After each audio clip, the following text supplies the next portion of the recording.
Assalamualaikum warahmatullahi wabarakatuh. Selamat pagi. Hari ini saya akan menjelaskan tentang analisa Big Data di pertemuan kedua tentang framework Big Data. Tujuan pembelajaran adalah mahasiswa mampu mengungkapkan framework dari Big Data, konsep Big Data, arsitektur Big Data, dan mahasiswa mampu memahami contoh kasus Big Data pada berbagai aplikasi. Adapun topik pembahasan kita pada pekan ini adalah apa itu framework Big Data, apa itu konsep Big Data dan arsitektur Big Data, serta berbagai contoh kasus dari Big Data pada berbagai aplikasi. Nah, pada tahap pertama ini kita akan membahas tentang framework Big Data. Jadi, kalau kita lihat dari gambar ini ya, itu ada Big Data strategi. Jadi, tahap pertama dari kerangka ataupun framework Big Data adalah Big Data strategi. Jadi, strategi Big Data yang sehat dan terstruktur adalah langkah pertama menuju kesuksesan Big Data. Kalau misalkan kita mau membangun sebuah Big Data, maka kita memerlukan sebuah strategi.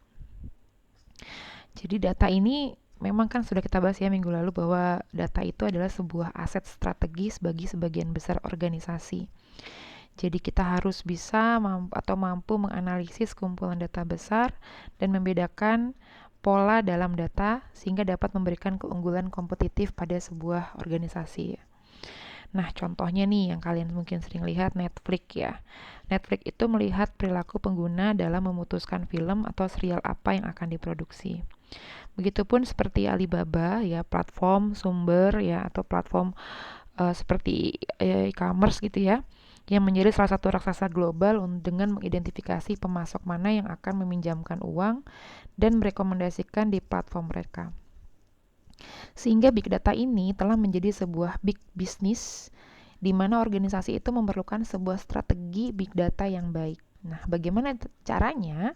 Tentunya dengan menganalisis benar-benar tidak terbatas dan organisasi dapat dengan mudah tersesat dalam zettabytes data. Jadi kalau misalkan kita nggak mampu atau perusahaan atau organisasi ini nggak mampu mengelola dengan baik data yang sangat besar ini, maka ya mereka akan tersesat dengan kumpulan data yang sangat besar ya atau yang disebut dengan zettabytes data. Yang kedua dari framework Big Data adalah arsitektur data besar atau Big Data arsitektur. Jadi kumpulan data besar tersebut ya itu harus disimpan dan diproses ya. Jadi organisasi atau perusahaan itu harus memiliki kemampuan untuk menyimpan dan memproses data tersebut. Sehingga perusahaan tersebut harus mempunyai infrastruktur teknologi informasi yang dapat memfasilitasi big data. Yang komprehensif ya. Artinya memang tersedia gitu infrastrukturnya untuk bisa menganalisis big data. Dan yang ketiga itu adalah algoritma big data karena tadi kan infrastrukturnya sudah bagus, strateginya sudah bagus gitu ya, tapi untuk mengelola big data ini memang memerlukan sebuah algoritma atau statistik ya. Jadi profesional dari big data ini memang harus memiliki latar belakang yang kuat dalam hal statistik dan algoritma agar bisa menguasai atau mendapatkan wawasan dari data tersebut sendiri. Nah, algoritma sendiri adalah spesifikasi yang jelas tentang bagaimana memecahkan suatu masalah ya. Jadi dari elemen yang penting dari framework algoritma big data adalah berfokus pada kemampuan atau teknis setiap orang yang ingin bekerja dengan big data. Jadi kalau misalkan kita mau memahami ini big data ini harus diapain ya gitu ya, bagaimana melakukan atau memahami datanya, maka kita harus paham apa itu algoritma big data ataupun statistik big data. Dan yang keempat adalah proses data besar. Kenapa? Karena memang bagian ini atau tahapan ini itu akan membantu perusahaan untuk memfokuskan arah mereka, tujuan mereka atau ini big data ini mau diolah untuk menjadi apa gitu ya. Jadi tadi seperti dikatakan bahwa data itu adalah sebuah aset ya. Maka kita harus tahu nih ketika kita ingin melakukan pengolahan, maka data ini maunya fokusnya seperti apa nih? Ini mau dipakai buat apa? Seperti tadi Netflix kan untuk mengetahui kira-kira apa lagi nih yang harus diproduksi gitu ya. Atau Alibaba untuk mengetahui supplier-suppliernya. Nah, kalau data yang organisasi punya ini yang sangat banyak ini mau diapain gitu.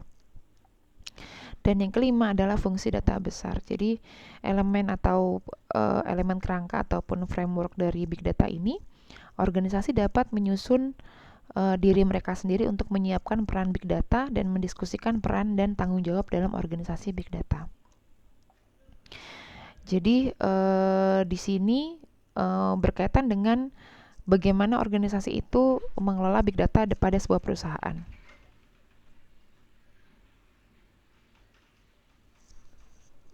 Jangan dibangunin kali, masih jam segini Abi, ntar aja 5:30. Dia kan cepet mandinya, kasihan tau.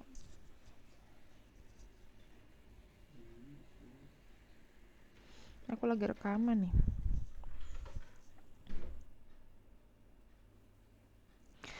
Berikutnya yaitu kecerdasan buatan. Jadi elemen terakhir dari big data ini adalah artificial intelligence atau kecerdasan buatan. Di mana AI ini kan saat ini memang sedang berkembang ya, dan memang sudah banyak digunakan di berbagai aspek ya. Jadi pengelolaan big data ini tadi harus apa ya, mau tidak mau kita akan menggunakan kecerdasan buatan ya. Jadi kita harus menggunakan AI itu sebagai bagian dari proses pengelolaan big data atau bagian dari proses framework big data ini, sehingga kita bisa memberikan manfaat ya, khususnya bagi bisnis ya, khususnya bisnis bagi organisasi atau perusahaan. Sehingga bagaimana organisasi itu mampu mengelola big data ini dengan menggunakan AI itu adalah bagian penting juga atau bagian yang terakhir dari big data framework. Oke, lanjut ya. Sekarang kita masuk ke konsep big data. Jadi konsep big data ini memiliki peran penting sekali dalam pengelolaan kumpulan data di setiap industri. Nah, big data dapat dianalisis untuk wawasan yang dapat membantu memberikan kepercayaan diri dalam membuat keputusan strategi bisnis. Nah, apa itu konsep big data? Konsep big data itu ada 3, yaitu integrasi data, pengelolaan data, dan analisis data. Sebagaimana yang kita lihat di gambar ini, ada big data, ada analitik, ada decision. Jadi kalau ada data yang sangat besar sekali, lalu kita akan analitik atau big data analitik, atau kita analisa big datanya, yang nantinya diharapkan akan ada pengetahuan atau wawasan yang akan membantu pemimpin untuk membuat sebuah keputusan. Nah, sehingga konsep big data itu sendiri yaitu ada 3 tadi ya, integrasi data. Nah, integrasi data ini apa ya? Proses pengumpulan data dari berbagai sumber ke dalam sebuah penyimpanan data. Yang sudah kita bahas di minggu lalu ya, bahwa data itu bisa jadi sumbernya banyak, tidak memiliki format yang standar gitu ya. Sehingga memang kita harus kumpulkan gitu ya. Kemudian kita kelola gitu ya, sehingga ada standar gitu ya, walaupun tadinya banyak nggak standar gitu ya, dan akan kita simpan ke dalam sebuah penyimpanan data. Jadi integrasikan gitu ya. Dan tahap yang kedua dari konsep data big data itu adalah pengelolaan data.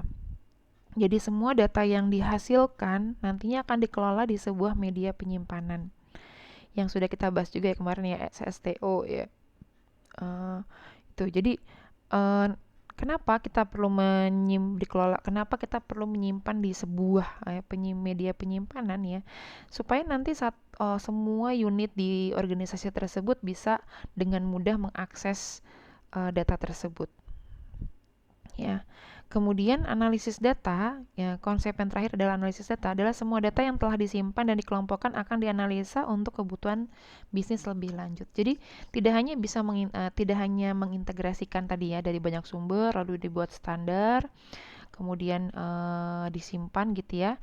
Yang kedua harus hanya ada satu penyimpanan data karena akan diakses oleh semua unit dalam organisasi, tetapi juga perlu dianalisa gitu. Tidak hanya sekedar disimpan, tapi juga perlu dilakukan analisis, sehingga pada proses analisa data ini nanti data akan dikelompokkan gitu ya untuk kebutuhan bisnis lebih lanjut. Nah, lanjut kita juga akan masuk ke arsitektur big data. Kenapa kita perlu merancang arsitektur big data? Karena berfungsi untuk minum dulu deh.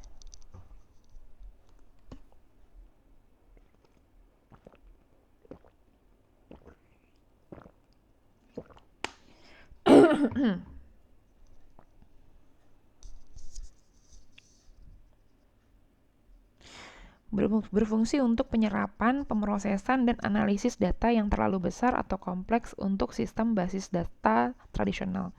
Jadi kalau yang seperti kita bahas juga bahwa basis data tradisional itu nggak bisa mengelola data yang sangat besar sekali.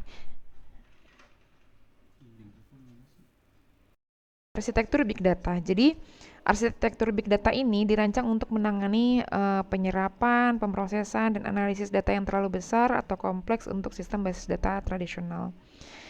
Nah, jadi arsitektur Big Data ini adalah solusi dari permasalahan Big Data dengan membagi masalahnya. Sehingga di arsitektur Big Data ini, Big Data itu dibagi menjadi berbagai layer gitu ya, ada berbagai tahapan gitu. Nah, arsitektur Big Data ini atau layer yang ada pada arsitektur Big Data ini ada 6 lapisan gitu ya, yang nantinya akan membantu jalur data dengan berbagai metode ya, baik batch processing system ataupun stream processing system. Nah, adapun layer atau tahapan atau apa ya, kelapisan ya yang ada di arsitektur Big Data adalah yang pertama kita harus memiliki dulu data source ya. Data source ini bisa didapat dari mana ya? Bisa dalam bentuk file atau dari sosial media atau dari homepage ya atau website ataupun dari link-link apapun itu yang kita bisa ambil atau kita simpan datanya. Jadi kalau di sini ya data source itu bisa berupa data aplikasi, file statis, ataupun sumber data waktu nyata seperti IoT gitu. Nah, layer-layernya itu apa? Layer yang pertama adalah data ingestion layer. Ya, lapisan ini merupakan langkah awal untuk data yang berasal dari sumber tertentu dan akan memulai perjalanannya. Nah, data di sini akan dilakukan pemprioritasan dan pengkategorian gitu ya, sehingga data dapat diproses dengan mudah dan diteruskan ke lapisan selanjutnya. Nah, biasanya pada tahap ini ya itu akan menggunakan tools namanya Apache Flume, Apache Nivi gitu ya. Dan jadi akan menggunakan beberapa aplikasi di sini. Nah, biasanya pada tahap atau layer yang ini itu akan kita sebut dengan data lake ya. Nah, atau lapisan lake atau data lake lah ya. Jadi masih bentuknya mentah atau data raw gitu. Nah, yang kedua adalah data collection layer atau lapisan data, koleksi data gitu. Nah, pada lapisan ini fokus pada penyaluran data dari lapisan penyerapan atau pengambilan data.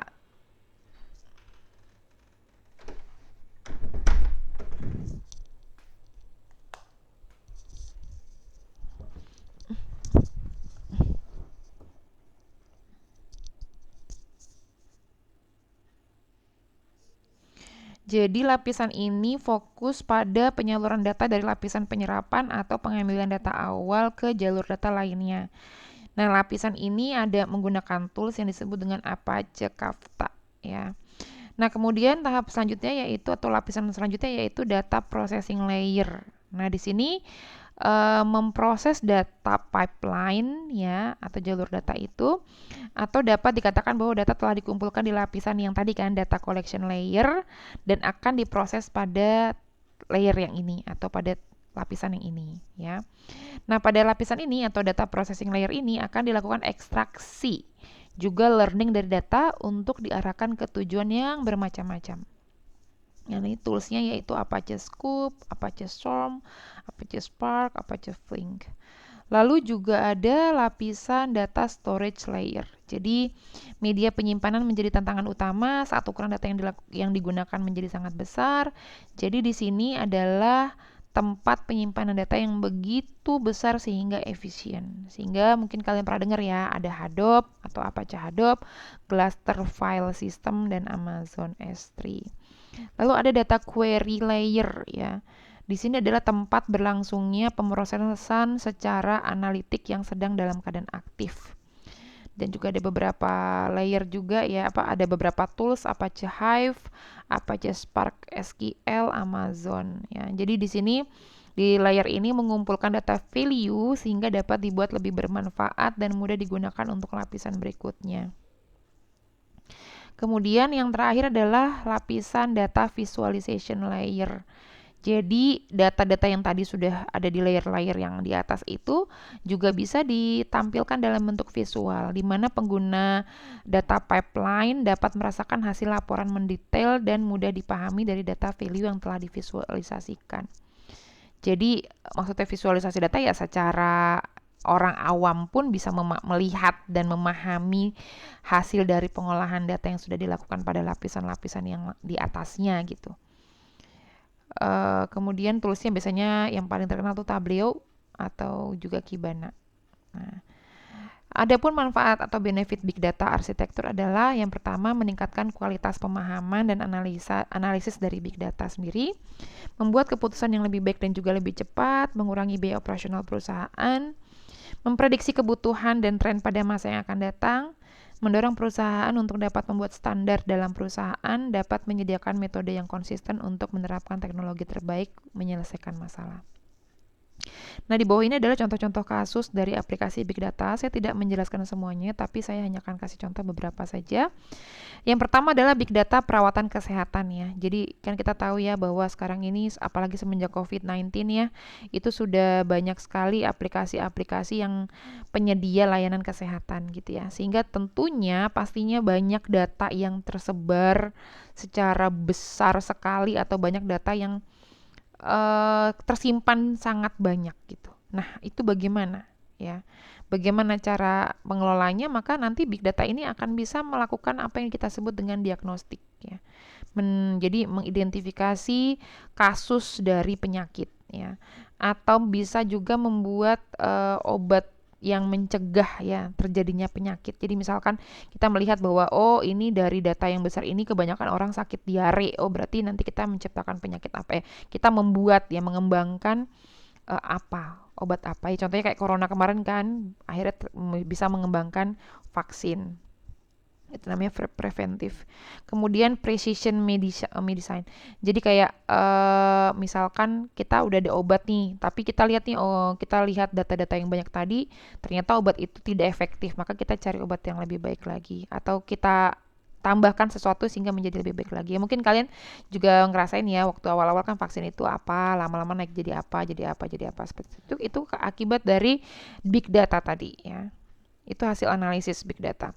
Atau juga penelitian-penelitian yang lain yang di bidang kesehatan ya, yang dapat menemukan atau mengembangkan obat-obat yang bisa membantu untuk tadi mengurangi jumlah kematian atau mengurangi resiko kematian dan seterusnya.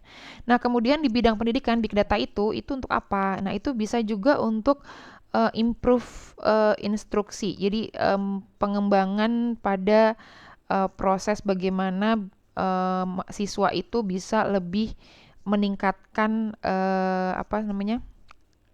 kompetensi dia atau performance dia itu jadi bagaimana dia bisa belajar dengan lebih baik gitulah, memahami lebih baik gitu. Atau tadi adjust itu jadi kayak kalau siswanya ini misalkan lemah dalam hal matematika, maka si apa sih bisa kita cari solusinya, kira-kira gimana caranya agar dia bisa baik gitu performnya dalam matematika gitulah, seperti itu. Jadi bagaimana kita tahu bahwa mahasiswa ini atau siswa ini kurang di matematikanya, yang lain ini bagus dalam sainsnya gitu ya. Bagaimana? Nah, itu akibat dari big data. Jadi aktivitas yang ada di e-learning ataupun aktivitas ya tadi kan karena kan kita ngomongin big data berarti kan aktivitas file ya dalam bentuk tidak mungkin terlihat perilakunya kalau nggak kesimpan ke basis data ya. Nah, dari perilaku-perilaku itu aktivitas-aktivitas atau komen-komen ataupun eh, apa sih aktivitas kalian ngeklik video ataupun apa yang ada di e-learning itu bisa kelihatan nanti. Nah, akhirnya si e-learning ini nanti bisa menjadi smart learning di mana dia itu akan tahu nih, oh, Savitri ini sukanya sama sains. Oke, berarti saya akan lebih baik kasih soal yang sains dibandingkan matematika dan seterusnya. Kemudian ke yang lain juga tentang kelebihan apa ya, penerapan big data pada aplikasi pendidikan itu contohnya me, apa mengelompokkan siswa berdasarkan tadi peminatannya dia gitu. Jadi misalkan oh si aplikasi ini bisa menentukan oh kalau misalkan dia tadi ya sukanya sama dan mendapat nilai bagus di subjek A B C dan dia itu banyak komentar di subjek A B C, oh berarti kemungkinan dia punya minat di bagian ini kayak gitu. Kemudian tadi matching student to employment. Jadi kan biasanya kan kalau kita kuliah kita kan biasanya terserap langsung ya oleh apa namanya perusahaan, kita langsung dapat kerja gitu. Nah, bagaimana perusahaan ini tahu minatnya kita tuh. Jadi tadi ya kalau di bidang perawatan kesehatan maka bisa jadi big data itu bisa untuk mendiagnosis ya, bisa juga untuk apa namanya apa sih menemukan obat untuk mencegah penyakit ya, contohnya seperti vaksin ya yang kita lihat di corona itu ya, kan itu kan akibat dari banyaknya data yang masuk, oh udah banyak yang meninggal, udah banyak yang apa, akhirnya mereka ambil datanya, ambil sampelnya, akhirnya mereka menemukan vaksin. Lalu juga perkembangan apa namanya di bidang yang lainnya. Kemudian kalau di bidang pendidikan, big data itu bisa membantu kita untuk menganalisis kira-kira kalau apa namanya gimana caranya agar siswa itu bisa memahami materi jauh lebih baik gitu. Jadi bisa meningkatkan kemampuan dia untuk memahami materi dengan baik. Itu nanti jadi kayak smart apa learning gitu. Oh, kalau kita kurang di matematika berarti nanti dia akan memberi kita soal di sains misalkan karena kita bagus di sains. Oh, kalau kita bagus di matematika kurang di sains maka nanti e-learningnya akan memberikan soal lebih banyak